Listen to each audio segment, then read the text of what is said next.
International relation में state की sovereignty का कॉन्सेप्ट जो बचपन से हम स्कूल में कॉलेज में बच्चों को पॉलिटिकल साइंस में सिखाते हैं कि स्टेट अपने इंटरनल और एक्सटर्नल अफेयर्स में पूर्ण रूप से स्वतंत्र है। इवन स्टेट की जो डेफिनेशन हम देते हैं उसके जो 4 पार्ट हैं उसमें सॉवरेनिटी सबसे महत्वपूर्ण हम करके दिखाते हैं। और कहीं ना कहीं इसमें हम सॉवरेनिटी की जो एक्सक्लूसिविटी है, कंप्लीट फ्रीडम है, उसको बड़ा स्ट्रेस करते हैं। और यदि हम थोड़ा सा इसको डिकंस्ट्रक्ट करें ताकि स्टूडेंट्स को और जो इस डिसिप्लिन के पढ़ने वाले हैं उनको एक बेटर अंडरस्टैंडिंग हो, तो ये समझना बड़ा ज़रूरी है कि स्टेट एज ए कॉन्सेप्ट जब हम इसको इसकी थ्योरेटिकल फाउंडेशन पर एज ए ट्रूथ लेते हैं तो उससे बड़ी समस्याएं आती हैं, बड़ी मिस्टिफिकेशन होती है, बड़ी मिसगाइडेंस होती है। फॉर एग्जांपल, स्टेट्स की सॉवरेनिटी इक्वल है, सब स्टेट्स बराबर हैं, ये एक बहुत बड़ी मिथ है।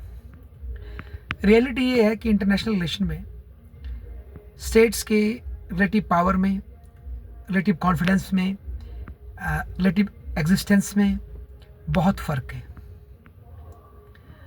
और ये उनकी जब आपस में डीलिंग होती है, उनकी जो इंटरनेशनल रिलेशन के जो संबंध प्रैक्टिस में आते हैं उसमें स्पष्ट दिखाई देता है।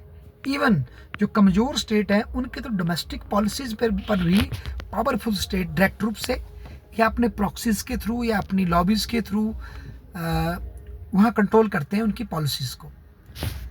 तो ऐसे में ठीक है, यूएन जैसी संस्थाएं जहाँ हर देश को एक वोट का अधिकार है, पर प्रैक्टिकलिटी अगर हम देखें तो देशों की लीगल इक्वालिटी की तुलना में देशों की जो रियलिस्टिक इक्वालिटी है उसमें बहुत ज़्यादा फ़र्क है। और इसको अंडरस्टैंड करना बहुत ज़्यादा ज़रूरी है।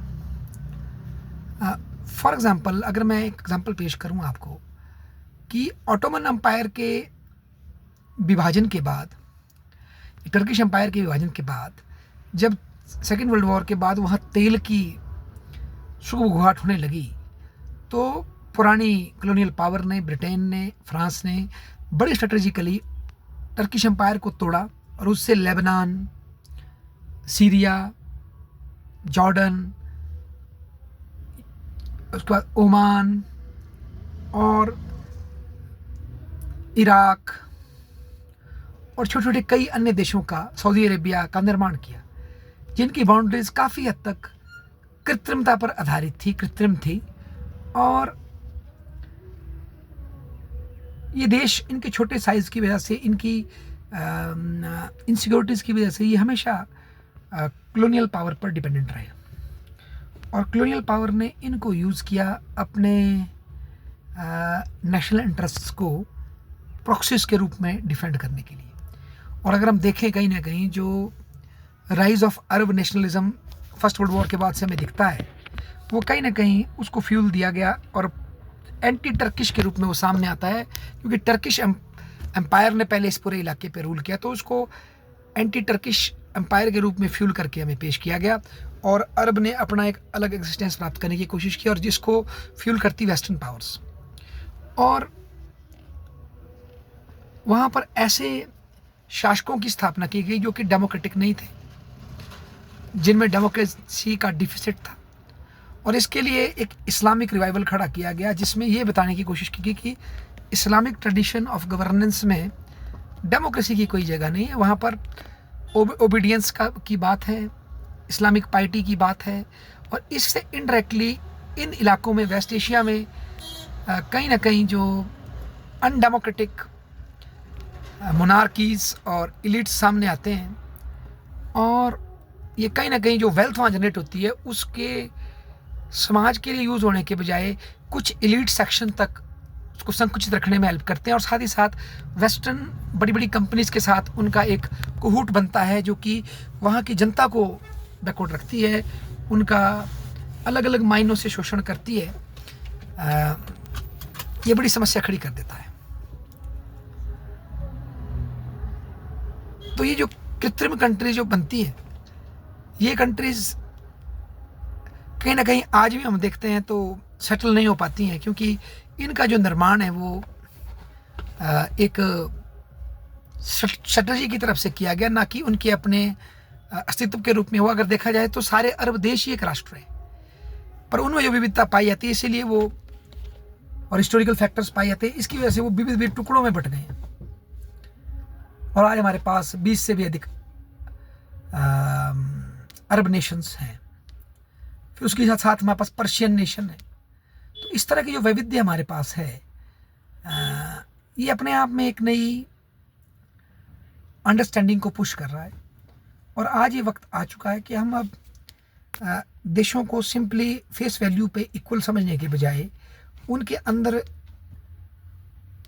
जो डिफरेंट कैपेबिलिटीज़ है उसको भी अंडरस्टैंड करें, उनका वास्तविक एनालिसिस करें, ताकि हम इंटरनेशनल रिलेशन को इसके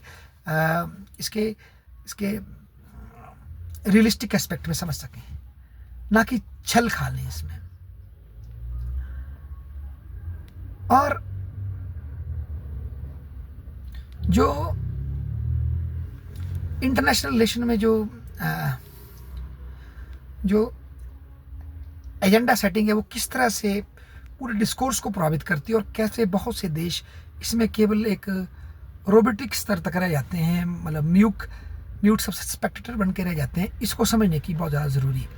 और यदि ये इंसाइट हम डेवलप कर सके तो हम शायद देश के अंदर जो पॉलिटिक्स होता है उसको भी हम बेटर समझ सकते हैं, और किस तरह से वेस्ट जो है अभी तक, चाहे रोमन मैग्सेस पुरस्कार के माध्यम से, चाहे नोबेल प्राइज़ के माध्यम से, या कई अन्य NGOs के माध्यम से एजेंडा सेट करने की कोशिश करता है, और अपने हित को प्रोटेक्ट करने वाले लोगों को प्लांट करके देता है थर्ड वर्ल्ड कंट्रीज़ में, ताकि उसका इंटरेस्ट प्रोटेक्ट हो सके। ये भी समझने की ज़रूरत है। जैसे कि फॉर एग्जांपल हमारे पड़ोस में शेख हसीना वाजिद ने जब अमेरिका को बेस देने से मना किया, तो हम देखते हैं कि किस तरह से उनके खिलाफ एक स्टूडेंट प्रोटेस्ट होता है, और बाद में जो व्यक्ति कार्यवाहक राष्ट्रपति बनता है उनका नाम मोहम्मद यूनुस है। वो कोई पॉलिटिशियन नहीं, समाज सुधारक टाइप हैं, और उनको नोबेल पुरस्कार मिला है, और कहीं ना कहीं अमेरिका से क्लोज कोहूट्स में है। तो मोहम्मद यूनुस में ही ऐसी क्या विशेषता थी कि उनको चुना गया अमेरिका की बांग्लादेश की इंटरिम गवर्नमेंट को रेगुलेट करने के लिए। इसका मतलब स्पष्ट है कि अमेरिका चाहता है कि वहाँ ऐसा व्यक्ति बैठे जो अमेरिका के इंटरेस्ट को प्रोटेक्ट करे। धन्यवाद।